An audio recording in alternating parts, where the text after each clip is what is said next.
Hey guys, welcome back to another Something in About 5 Minutes, and today we are talking everything you need to know about hypoglycemia, so let's get started. So guys, hypoglycemia is typically what you think of with a diabetic problem, right? Low sugar. Hypo is low, glycemia all has to do with sugar, so hypoglycemia is low sugar or low blood glucose.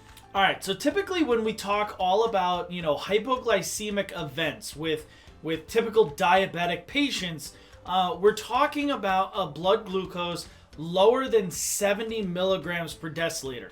Now that 70 number is according to the American Diabetic Association.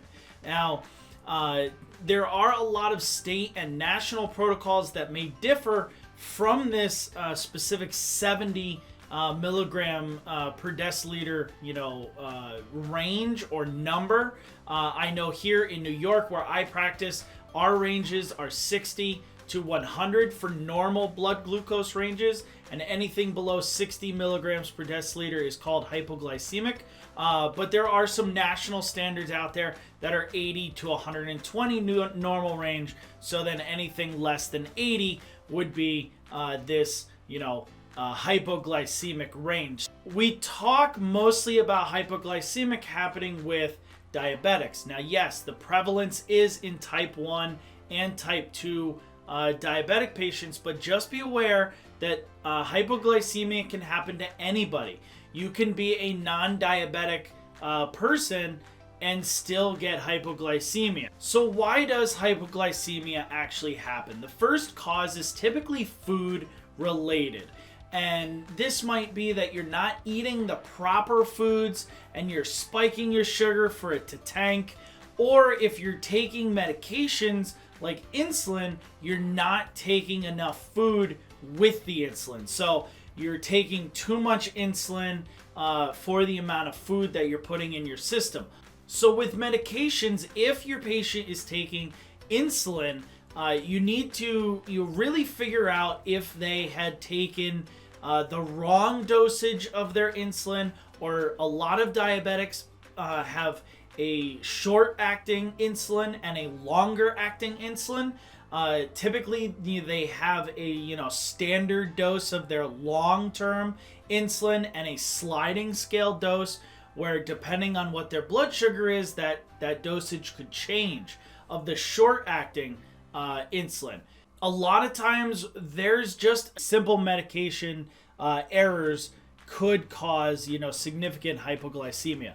Equipment malfunctions, insulin pumps. A lot of patients have insulin pumps. If that pump malfunctions in some form or fashion, it might not deliver the right amount of glucose. It might be too much insulin and now they're hypoglycemic, or it might not be enough and now they're hyperglycemic. Physical activity is a significant cause of hypoglycemia in the fact that if you're doing activity without monitoring your intake, your food intake, or changes in your medications, or you're doing a lot more activity than you typically normally would, it can fluctuate in how much energy you burn. And remember that we use glucose as energy for running our body on a daily basis. So the signs and symptoms that you guys need to be aware of, right? If someone is having a hypoglycemic event, you guys might see a lot of these signs and symptoms, right? Nausea and vomiting. Remember, this is a sympathetic response, that fight or flight, where we're losing sugar, we need to go into a fight or flight protection mode, so we're going to take that blood away from the gut, which causes the nausea, right? Nausea causes the vomiting. Anxiety and irritability.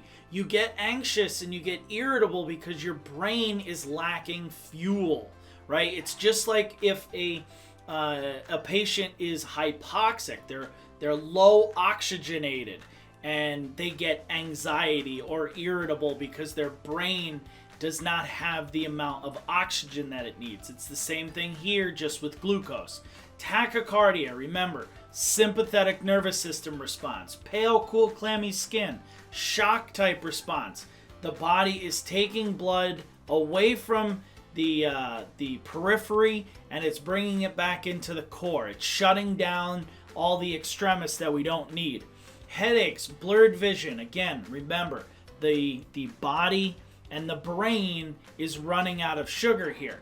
Unconsciousness. Eventually, we are going to lose consciousness because we don't have the proper amount of sugar. This could depend on the person, right? Someone could become unconscious at 50, others could become unconscious at a reading of 12, okay? And just be prepared for seizures. Remember, the brain doesn't have its own fuel here. So what are we going to do about this hypoglycemic event, right? We're going to give certain medications to try and increase, blood glucose. The first one, and typically all BLS providers across the country can give this, is oral glucose. It typically is just a gel or, like this glucose slime that comes in a little packet, and you're just going to have your patient take it in their mouth, swish it around, swallow it. These typically come between 15 and 25 grams of glucose, and we're not going to give these to people who can't swallow. More on that in a little bit. Next is glucagon. Glucagon is an injection. It's an IM injection, typically goes in the arm here, and that's a 1 milligram injection, and that is a naturally occurring hormone made by the pancreas that tells the liver, hey, liver, you got lots of glucose stores, so send those out into the bloodstream.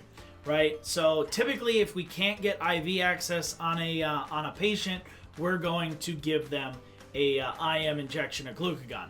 And then the two that you actually need IV access for is your D50 and your D10. Your D50 is an older type drug. I honestly, in my area, no one uses it anymore. But there still could be some agencies that use it out there. And this is 25 grams mixed in 50 milliliters of saline. And typically, these were very necrotic if they infiltrated. They were very problematic, and they spiked your sugar. You could be at 12, you'd give all 50 mLs of this, and then their sugar would be like 300. It just caused a lot of problems. So a lot of EMS agencies and medical directors started to go towards the D10, which is 25 grams in 250 ml bag. And this is more of an infusion than a push. So typically you would give like 100 mLs, and then you would recheck a sugar. So some considerations that you guys need to be aware of. Remember, oral glucose and unconsciousness do not mix. Don't give it to, the lethargic, semi-lethargic, unconscious patient that cannot swallow. You're going to cause an airway issue, being that they need to swallow this stuff down through their airway and they can't. Next, check your agency glucometer and check it on the regular, okay? They can be recalibrated. There are ways to specifically test your glucometer for, the proper calibration range. Make sure you're doing this. Some agencies that I'm a part of do this monthly. Others that I know do it even weekly. It's not a daily thing, but it at least should be done weekly, if not monthly. You should not be, buying one and then when it, finally, the battery dies, then throw it out. You always need to be checking these, okay? Next, do not use the IV catheter for the blood draw. And what I mean by this is when you typically use a glucometer, you take the lancet, you pop it into their thumb or, somewhere along their, capillary beds in their fingertips, and then you take the reading off of that blood draw. But a lot of providers will go in, they'll take a IV catheter, they'll start an IV, and in the flash chamber there will be, a quarter ml of blood, and they will literally push out that, quarter ml of blood, so they get one little droplet, and they'll put it onto the glucometer strip. Do not do this, and here's the reason why. A glucometer is programmed specifically for capillary blood. It is not programmed for venous or arterial blood. When you're taking an IV catheter that just went into a vein and putting venous blood into or onto a glucometer strip, you are going to get a false reading. I have personally tested this over the course of my many-year career and actually have seen a fluctuation of 20 to even 40 milligrams per deciliter difference between capillary and venous blood. And depending on what those numbers actually are, it could be the difference between do you treat the hypoglycemia or you don't. So please do not use the IV catheter for your blood draw. Turn off patients' insulin pumps. If they're hypoglycemic and you come in and you notice that they have a pump, if they're able to turn it off, have them do it, disconnect it. If they're not able to, please do that, okay? We don't want them being hypoglycemic and then adding more insulin on top of it, because all of the sugar that you're going to be giving them, that insulin from the pump is just going to be eating, so they're not going to ever get better. So we need to remove that insulin pump for the time being to help bring up their sugar. And as we said before, be prepared for seizure, but also be prepared for cardiac arrest. Eventually, because glucose is the driving force of energy production in the human body, we're going to get seizures because that brain's going to be affected by lack of fuel, and eventually all of the other muscular tissue within the body, including the brain and the heart, are going to fail because they don't have fuel. So cardiac arrest is definitely a possibility with hypoglycemic patients.